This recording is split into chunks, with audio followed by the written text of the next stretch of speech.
In the previous study in this series, we dealt with the ministry of Jesus and how Jesus handled evil spirits or demons. In this study, we're going to deal with the nature and the activity of demons in general. But before we do this, it's important to clear up some questions of terminology. In this, as in various other respects, the influence of the King James Version on English-speaking people has been tremendous, and many people are influenced by it without realizing exactly how far it affects their thinking. So I'm going to take a little while to explain some of the basic Greek words that are used in the New Testament and to clear up some misconceptions that arise out of translations that we're familiar with. First of all, let's consider the word devil. This is a transliteration, really, of the Greek word diabolos, which is there in your outline. And the literal meaning of the word diabolos is slanderer. And used in the singular, it is normally a title of Satan himself and should not be used of any other person but Satan. The other word that we're going to deal with mainly in this study is the word demon, which does not occur in the King James Version. I'll show you in a moment why. The English word demon is derived directly from a Greek word daimon, or an alternative form of the same word, which is daimonion. You might imagine that daimonion is a diminutive of demon, but that is not correct. Actually, it's a neuter adjective, and the two words really mean essentially the same thing. And as I say, the English word is demon. Now, a demon is a spirit regarded by the heathen as divine or semi-divine. And heathen religion normally cultivates or seeks to propitiate these demons. All heathen religions really center around the cultivation of demons. Now, this word is wrongly translated in the King James Version, devil, or more commonly, devils, in the plural. It should not be translated devil. That word should be reserved for diabolos, the title of Satan. This word demon, daimon, daimonion, is used in New Testament Greek interchangeably with two other expressions, which are evil spirit or unclean spirit. So we have really three expressions which apparently in the New Testament are used interchangeably: demon, translated in the King James Version devil, evil spirit, or unclean spirit. Just to show you that these phrases are interchangeable, look with me at the scriptures given there in your outline. We are looking in various cases at parallel accounts of the same incident. In Matthew 15:22, we are told about this Canaanitish woman who came to Jesus because her daughter needed deliverance from an evil spirit. And she is recorded as saying, "Have mercy on me, O Lord, thou Son of David. My daughter is grievously vexed with a devil," but more correctly, a demon. Now in Mark 7:25, the writer of Mark's Gospel says about the same woman in the same incident, "For a certain woman whose young daughter had an unclean spirit heard of him and came and fell at his feet." So where Matthew says demon, Mark says unclean spirit, and they're referring to the same thing.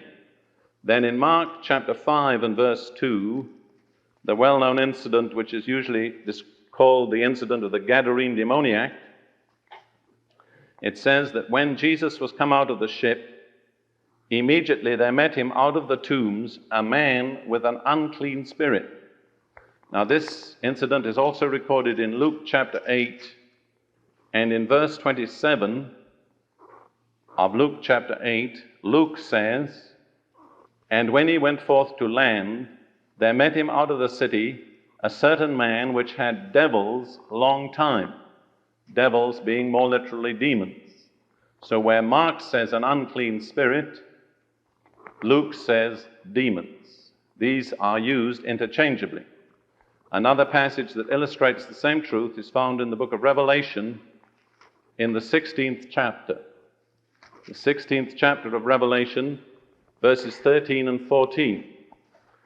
John says, I saw 3 unclean spirits like frogs come out of the mouth of the dragon, and out of the mouth of the beast, and out of the mouth of the false prophet. For they are the spirit of devils working miracles. Devils, but more correctly, demons. So in verse 13 he calls them unclean spirits, and in verse 14 he calls them demons. I think therefore it is quite correct to say that these 3 expressions are used interchangeably in New Testament Greek: unclean spirit, evil spirit, and demon. Now let's consider the Greek phrases used to describe the activity of these demons or unclean spirits in relationship to human beings. Now here is where the greatest misunderstanding arises out of the King James Version. There are actually 3 alternative phrases used in New Testament Greek to describe the fact that a person is in some way troubled or tormented by an evil spirit or a demon. The first phrase, which is very common, is to have an unclean spirit or an evil spirit. We'll look at the various passages given in your outline where this is found. We'll glance at them quickly, not pausing to dwell on any of them. Matthew 11, verse 18, Jesus says, John, that's John the Baptist, came neither eating nor drinking, and they say, he hath a devil, he hath a demon. So John the Baptist was accused of having a demon by the people of his day.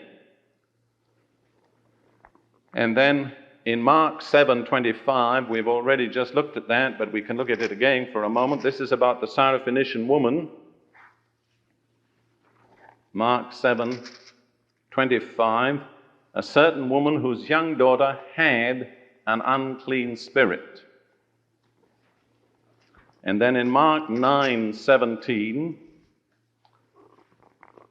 the man said to Jesus, Master, I have brought unto thee my son, which hath a dumb spirit. That's a particular type of unclean or evil spirit, a dumb spirit, one that refuses to allow a person to speak. But the boy is said to have a dumb spirit. Then we turn to Luke's Gospel, the 4th chapter, and verse 33. It says, in the synagogue there was a man which had a spirit of an unclean devil, an unclean demon. There again we see in that verse that an unclean spirit and a demon are used interchangeably or together. This man is said to have had a spirit of an unclean demon. And in Luke chapter 8 and verse 27, a passage we've looked at already, there was a man who had devils or demons a long time.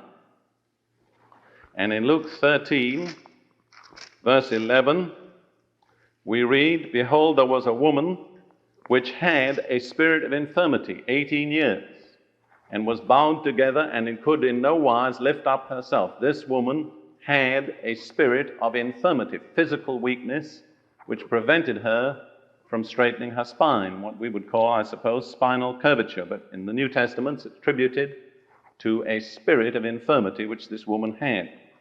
Then in John's Gospel, there are quite a number of passages where this phrase, to have a demon or an unclean spirit, is used.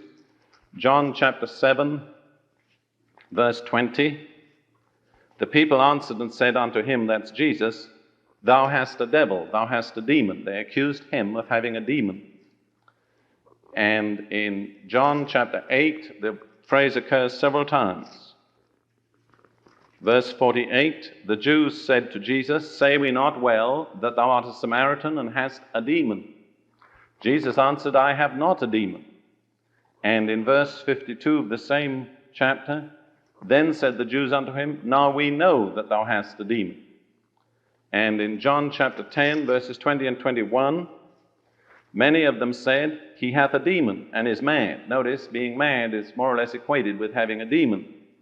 Others said, these are not the words of him that hath a demon. Can a demon open the eyes of the blind? So we see that this phrase, to have a demon, is very commonly used in the New Testament. The second phrase, which is closely parallel, is to be in an unclean or an evil spirit. Now, this hardly makes sense in English, and in the King James Version, the preposition in is translated with, but actually the literal Greek is in. Let's look at two passages in Mark's Gospel where this occurs. Mark chapter 1 and verse 23. There was in their synagogue a man with an unclean spirit, but the Greek says in an unclean spirit. And he cried out, saying, "Let us alone," and so on. And in Mark 5:2, it says, when he came out of the ship, immediately there met him out of the tombs a man with an unclean spirit. But the Greek says in an unclean spirit. I would say that the closest modern English would be to be under the influence of an unclean spirit. In other words, this man was not always under the influence of this spirit, but at times this spirit manifested itself through him, and then that is expressed in New Testament Greek by saying he was in an unclean spirit. In the Old Testament, it said of the false prophets that they prophesied in Baal. In other words, they prophesied in the spirit of Baal and not in the spirit of God. The third phrase, which is also extremely common and is the important one because it's been so completely mistranslated in the King James Version, is a verb in Greek, demonizomai, which could very well be rendered in English to be demonized. It's as close a rendering as you could possibly get, and in the English it has precisely the same connotation as it does in Greek. It means in some way or another to be under the influence or attack of a demon. It doesn't say more than that, just to be demonized. Unfortunately, for the sake of English-speaking Christians around the world and through the ages, the King James Version has translated this phrase to be demonized by the English phrase to be possessed with devils. And this has given rise to more understanding than any other single phrase I imagine in the King James Version, because the word possess is completely misleading and has nothing in the Greek to support it. Immediately you use the word possess, you bring to the minds of English-speaking people the suggestion of total ownership. If I possess my Bible, every page in the Bible belongs to me, not some of them. And so whenever you speak about having an evil spirit, a person reacts in an angry way and says, "Do you mean I'm possessed by the devil?" And they've got that from the King James. The King James, the Greek doesn't say that. The Greek says a person is demonized in some way or another, which is not further specified by that one word, under the influence or the control or the attack of a demon. Now, there's no suggestion that the demon possesses the person in the sense of having totally taken him over. Let's look at some of the passages in the New Testament where this verb, to be demonized, is used. Starting in Matthew chapter 4, and verse 24.